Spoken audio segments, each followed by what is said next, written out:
दोस्तों, mutual fund में कई प्रकार की कैटेगरीज होती है, जिनमें से फ्लेक्सी कैप और मल्टी कैप डाइवर्सिफिकेशन के हिसाब से सबसे अच्छे फंड माने जाते हैं। अगर किसी इन्वेस्टर्स को म्यूचुअल फंड में इन्वेस्ट करना है तो उन्हें कहा जाता है कि एक लार्ज कैप ले लो, एक मिड कैप ले लो और एक स्मॉल कैप ले लो। लेकिन flexi cap fund and mid cap fund आपको इन तीनों कैटेगरीज का बेनिफिट ओनली एक ही फंड में प्रोवाइड कर देते हैं। मतलब इन दोनों कैटेगरीज के फंड तीनों मार्केट कैप वाली कंपनीज में इन्वेस्ट करते हैं। लेकिन अब सवाल ये आता है कि इन दोनों में क्या डिफरेंस होता है। तो सबसे पहले फ्लेक्सी कैप कैटेगरीज की बात करते हैं। जैसे कि इसके नाम से ही पता चल रहा है कि यहाँ पर फंड मैनेजर किसी भी कंपनी के सिलेक्शन को लेकर फ्लेक्सिबल होता है। मतलब यहाँ पर जिस मार्केट कैप कंपनी में फंड मैनेजर को अपॉर्चुनिटी नजर आ रही है, वो उसमें बिना किसी रिस्ट्रिक्शन के अपना एक्सपोजर बढ़ा सकता है। जैसे कि उसे लग रहा है कि अभी के समय में लार्ज कैप कंपनीज अच्छा कर रही है, तो वो लार्ज कैप कंपनीज में 50%, 60% या 70% जैसा भी वो चाहे एक्सपोजर ले सकता है। यानी कि उसे एक स्पेसिफिक मार्केट कैप में एक निश्चित एलोकेशन रखने की आवश्यकता नहीं है। ठीक वैसे ही फंड मैनेजर स्मॉल कैप और मिड कैप कंपनीज के लिए अपना पसंदीदा एक्सपोजर बना सकता है। कुल मिलाकर ये कहा जा सकता है कि फ्लेक्सी कैप कैटेगरी के फंड मैनेजर किसी भी अपॉर्चुनिटी का बेनिफिट उठाने में सबसे बेस्ट पोजीशन में होता है।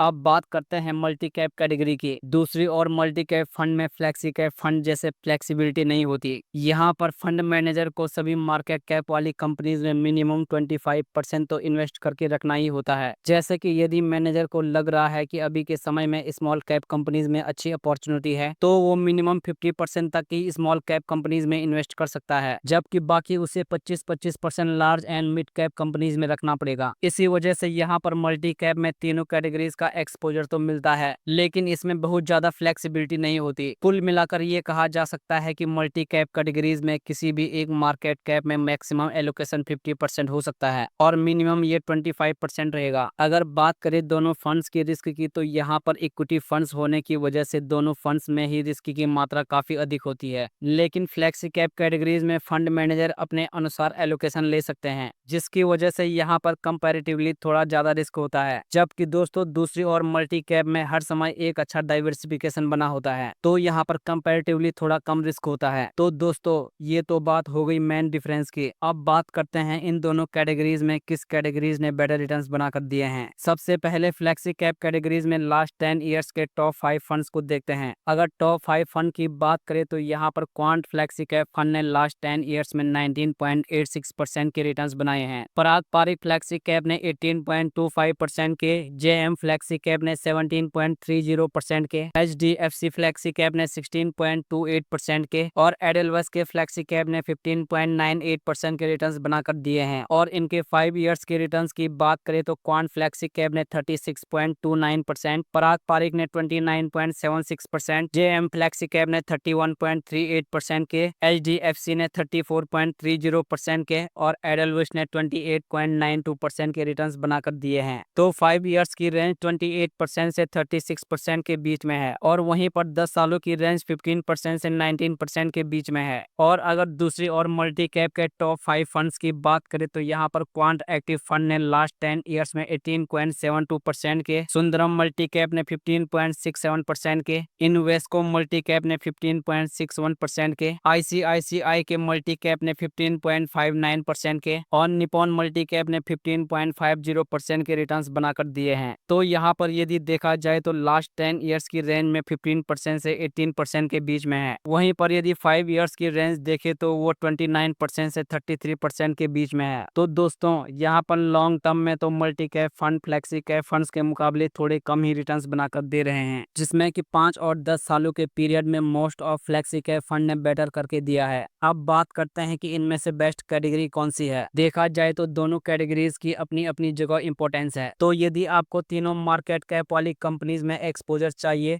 वो भी डाइवर्सिफिकेशन के साथ में, तो आपको मल्टी कैप फंड्स को प्रायोरिटी देनी चाहिए। वहीं पर दूसरी ओर डाइवर्सिफिकेशन आपके लिए इतना ज्यादा इंपॉर्टेंट नहीं है, बल्कि आप ये चाहते हैं कि आप बेटर रिटर्न्स अपॉर्चुनिटी के बेसिस पर अच्छे रिटर्न्स बना पाए, तो आपको फ्लेक्सी कैप फंड्स को प्रायोरिटी देनी चाहिए। वहीं पर यदि पॉपुलैरिटी की बात करें तो यहाँ पर flexi cap funds mid cap funds के मुकाबले काफी ज्यादा पॉपुलर हैं, जिसका मेन रीजन ये है कि यहाँ पर फंड मैनेजर स्टॉक सिलेक्शन को लेकर काफी ज्यादा फ्लेक्सिबल होता है, जिसकी वजह से यहाँ पर थोड़े बेटर ज्यादा रिटर्न्स मिल जाते हैं। तो दोस्तों ये था आज का वीडियो जिसमें हमने फ्लेक्सी कैप और मल्टी कैप फंड्स के बीच के डिफरेंस की बात की। तो यदि आपको वीडियो पसंद आई हो तो प्लीज वीडियो को लाइक कीजिएगा और हमारे चैनल को जरूर सब्सक्राइब करें। मिलते हैं अगली वीडियो में। धन्यवाद।